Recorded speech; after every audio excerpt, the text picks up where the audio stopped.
شہر سرگودا سے میں ہوں ندیم خان۔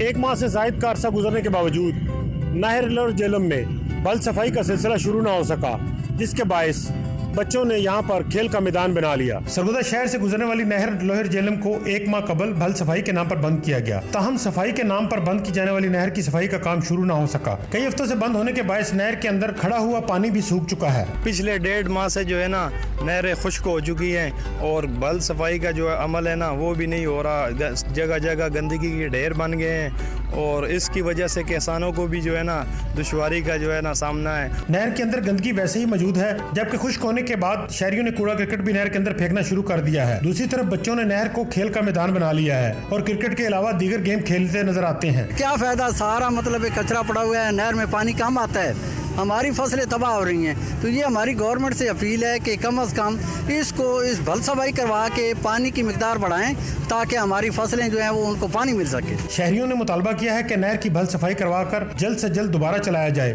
تاکہ فصلوں کو سیراب کیا جا سکے۔